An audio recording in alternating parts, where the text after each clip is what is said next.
The Royal Court of Denmark releases new portraits of Prince Joachim and Princess Marie. Queen Maxima of the Netherlands participates in a meeting in Amsterdam. Queen Letizia of Spain begins her visit to the Republic of Cape Verde. And Emperor Naruhito and Empress Moscow of Japan host a state visit in Tokyo. All this and much more coming up next on your Royal Daily News.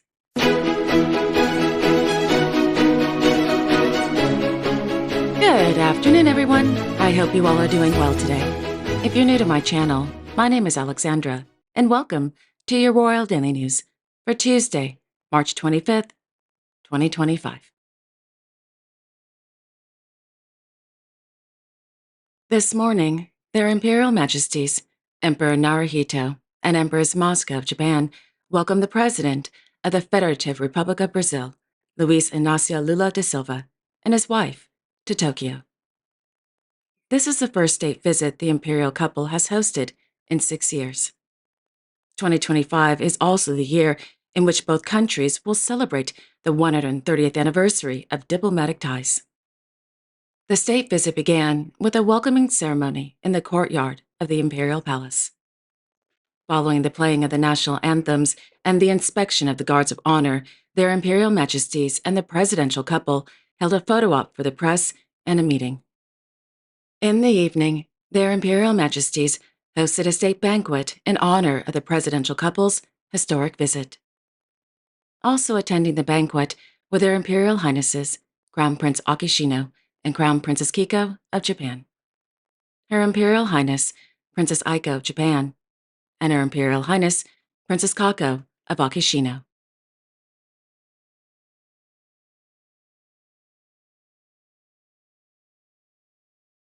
On Monday, Her Majesty Queen Letizia of Spain, accompanied by the Secretary of State for International Cooperation, Ms. Eva Granados, began their 4-day cooperation visit to the Republic of Cape Verde.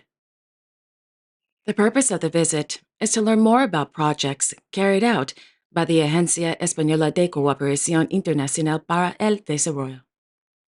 Moreover, the focus of the visit will be on 3 main areas: gender equality, reducing inequalities, and the blue economy. This is the Queen's 10th AECID visit since His Majesty King Felipe VI of Spain's proclamation in 2014. This morning, the Queen arrived at the Embassy of the Kingdom of Spain, where she was warmly welcomed by representatives of the AECID. Thereafter, the Queen chaired a meeting with AECID members, the Ambassador of the Kingdom of Spain to Cape Verde, the Secretary General for International Cooperation, and the General Coordinator of Cooperation in Cape Verde. Following the meeting, the Queen met with students from the Santa Cruz Sewing and Cutting Cooperative in the city of Pedra Badejo. During the visit, the Queen viewed the Women's Empowerment and Economic Autonomy Project. In the afternoon, the Queen visited the Manuela Urger House, a shelter for women under the age of 18 and their children who are victims of gender-based violence.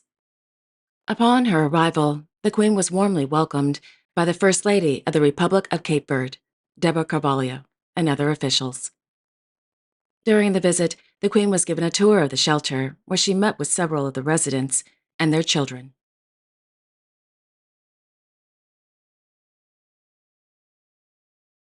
Meanwhile, His Majesty King Felipe VI of Spain visited the Brigada Aragon I in Zaragoza. The Brigada has participated in missions and operational zones such as Bosnia and Herzegovina, Kosovo, Afghanistan, Iraq, Lebanon, Mali, and Latvia. Additionally, members of the Brigada have participated alongside other units in locations such as Indonesia, Pakistan, Senegal, Albania, Colombia, and Nicaragua.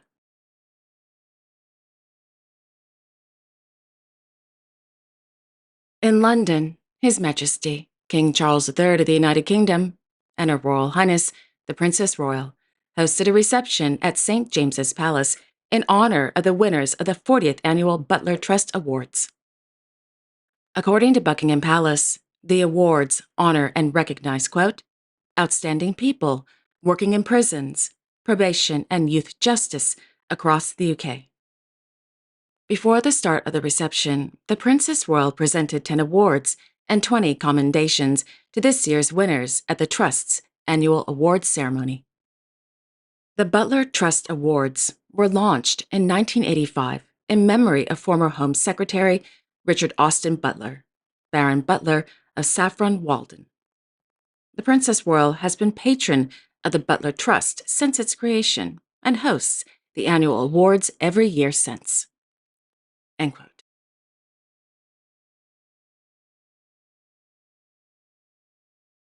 On Monday, His Majesty, King Abdullah II of Jordan, visited the Bunayat Center for Special Education in Amman. The center, founded by Her Royal Highness Princess Sarvath Al Hassan of Jordan, provides education, training, and vocational rehabilitation services for people with mild and moderate intellectual disabilities and autism spectrum disorder. According to the Royal Hashemite Court, during the visit, the king was briefed on the services and vocational activities offered to the center's 190 students. The king also visited several departments and classrooms, including ones dedicated to, quote, occupational therapy, vocational rehabilitation, home economics, as well as a computer lab, end quote.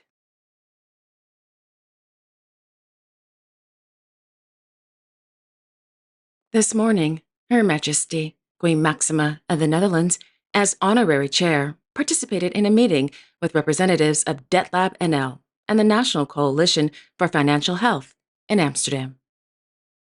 The focus of the meeting was on social debt collection. According to RVD, during the meeting, experts and professionals, including a debt judge, spoke about their experiences with debt collection processes and the, quote, importance of customization and handling arrears payments, end quote. At the end of the meeting, the Queen witnessed the signing of a cooperation agreement between several public and private parties for, quote, follow-up actions for social debt collection, end quote.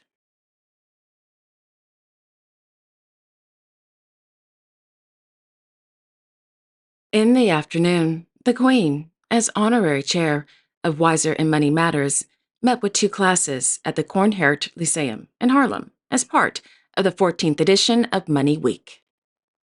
The theme of this year's Money Week is, how do you make your money dreams come true? During the visit, the Queen spoke with the students about the importance of financial education, earning and spending money, peer pressure, and impulse purchases.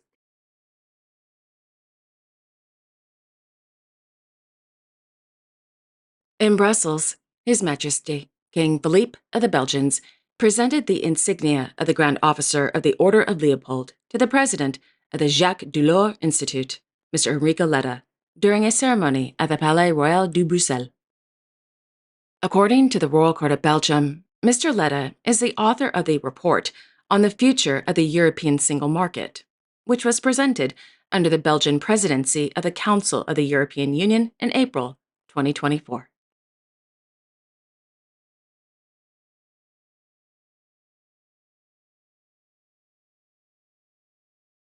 In Luxembourg City, His Royal Highness, Grand Duke Henri of Luxembourg, held a meeting with the President of the European Securities and Markets Authority, Ms. Verena Ross, and the President of the Financial Sector Supervisory Commission, Mr. Claude Marx, at the Palais Grand Ducal.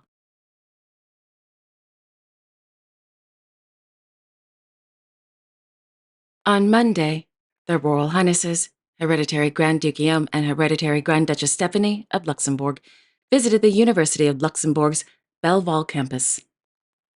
According to the Maison du Grand-Duc, during the visit, the hereditary Grand Ducal couple attended a presentation held under the theme, Artificial Intelligence and Disinformation. Thereafter, they participated in a roundtable discussion with students majoring in political science. The discussion focused on the role of the modern monarchy. The visit ended with a tour of the Luxembourg Center for Systems Biomedicine, where the hereditary Grand Ducal couple learned about neurodegenerative diseases.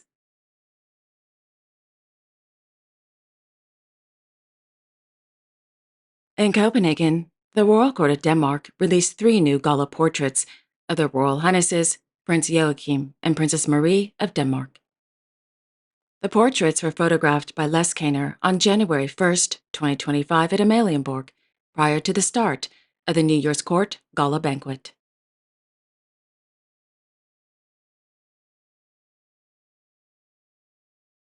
And finally, in Stockholm, Her Majesty, Queen Sylvia of Sweden, held a meeting with the Minister of Social Services, Miss Camilla Walterson Granvall, at the Royal Palace.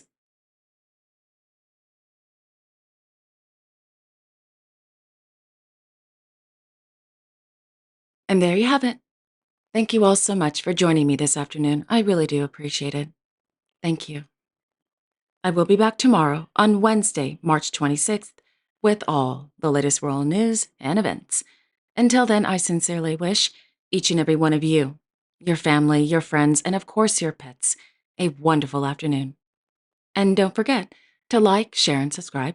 Comment below if you'd like, and click on the notification bell so you won't miss a new episode. Have a wonderful afternoon, everyone, and I will see you all tomorrow. Take care and God bless.